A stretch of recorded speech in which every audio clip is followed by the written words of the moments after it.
The smell hit me, first wet dog, rotted leaves, and something coppery that reminded me of blood left too long in the sun. It seeped through the air, rising from the swamps behind my uncle's old property outside Houma, Louisiana. I'd inherited the house after he passed, though I hadn't seen him in nearly a decade.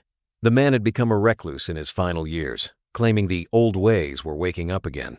I thought it was just Cajun superstition or maybe his mind slipping. But now, standing on the crumbling porch with that fetid breeze brushing against my skin, I wasn't so sure. The house groaned under its own weight. Cypress boards curled from the damp, and vines strangled the siding. Inside, the air was thick with mildew and dust. I hadn't planned to stay long, just long enough to check the place out, maybe sell it off. But something about it pulled at me. Not nostalgia, more like a sense of unfinished business. My uncle had left journals, dozens of them stuffed into cabinets and boxes. The entries were rambling, paranoid, but oddly consistent. "They come with the moon," one scrawled page read. "Not every full moon, only when the blood moon rises. When it turns red over the bayou, the curse wakes up. The rougarou hunts again." At first, I rolled my eyes. Swamp monsters, shapeshifters, old French Catholic boogeymen used to scare kids into behaving during Lent. But the more I read, the more detailed the descriptions became. How the beast moved on two legs like a man but ran on four when it hunted. How its eyes glowed with hatred and hunger. How its skin peeled back during the transformation to reveal fur and fangs, and something ancient underneath. He wrote about neighbors disappearing, about finding bones stripped clean near the water's edge. The stories might have stayed harmless, folklore if not for what happened that night. I couldn't sleep. The air felt wrong too, still, like the swamp was holding its breath. Crickets and frogs had gone silent. Even the mosquitoes seemed to avoid the place. I stepped outside to smoke, hoping the cool air would settle my nerves. That's when I saw the footprints. They weren't there when I'd come in huge, clawed prints in the mud, like a wolf's, but easily twice the size. They started from the tree line and ended right below the porch. Something had come right up to the house, watched me, and left. I went back inside, locked every door and window, and sat in the living room with a flashlight and my uncle's old .30-30 rifle. The hours crept by until dawn. I told myself I'd leave the next day, sell the house, never look back. But something deeper had taken root. I had to know if the stories were true. I needed proof, something to justify the unease growing in my chest. So I stayed. The second night, the smell returned stronger. I patrolled the perimeter with the rifle slung over my shoulder. The moon was rising, full and fat and tinged with a reddish hue. Blood moon, just like in the journals. I found fresh claw marks on the shed door. The wooden slats were gouged deep. Something had tried to get inside. But the strangest thing? It wasn't just claw marks. There were scratches that looked almost deliberate. Like letters, crude and jagged. John. My name. I backed away, heart pounding. Something in those woods knew me, was toying with me. I aimed the rifle toward the trees and fired once.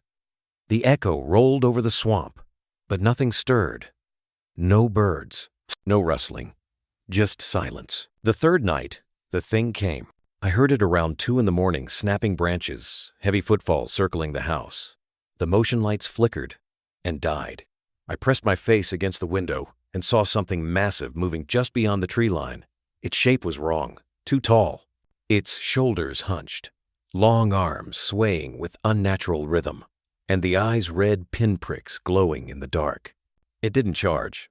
It just watched, studied, waiting. I barricaded the doors and retreated to the attic with the rifle and a lantern.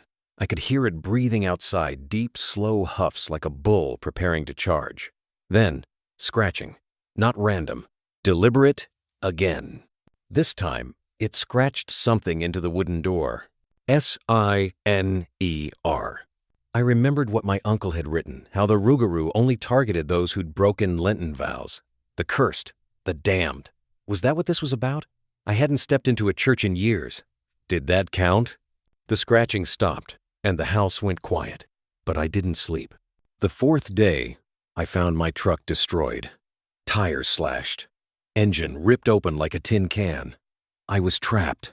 I tried to call for help, but the phones were dead. No cell signal.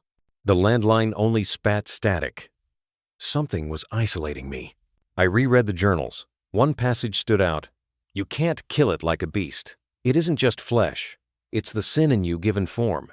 It wears your guilt. To beat it, you must confess, cleanse, burn the bloodline if you must. The fifth night, it entered the house. I never heard it break in. It was just suddenly inside. I woke to the sound of floorboards creaking downstairs. Slow, heavy. I held the rifle and crept down, every step feeling like it would give me away. Then I saw it standing in the hall. 7 feet tall, matted fur slick with blood and swamp water. Its face was somewhere between wolf and man, elongated and snarling. Its eyes locked onto mine, and I froze. I couldn't pull the trigger. It stepped forward, and then it spoke. Not with a voice. Not really. The words filled my head like a buzzing, a growl that twisted into language. You carry his sin. I realized then it wasn't after me. It was after my uncle. I ran into the swamp, through knee-deep muck and walls of mosquitoes and reeds that cut my skin. It followed, always just behind. I could hear its breathing, feel the vibration of its growl. I fell, hit a root and went face first into the water. When I looked up, it stood above me. You carry his blood. You carry his curse. It raised its claws and stopped. Behind it, fire erupted. The house. The damn house was burning. And in that moment, it screamed not in pain, but in anger, as if something had been taken from it.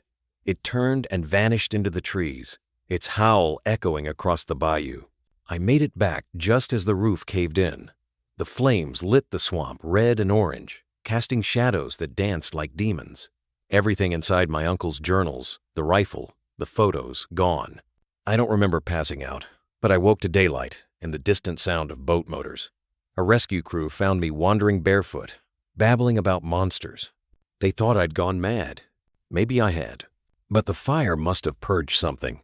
Since then, the air has felt lighter, the woods quieter. Whatever haunted the place seems to have moved on. Still, I can't shake the feeling it's not gone, just waiting. Because I see things sometimes in the corner of my eye. Catch the scent of wet fur and blood on the wind. And once, just once, I saw something in the mirror behind me that didn't move the way I did. A shape, a shadow. It whispered my name and reminded me, the curse never dies. It only sleeps and waits for blood. Like and subscribe.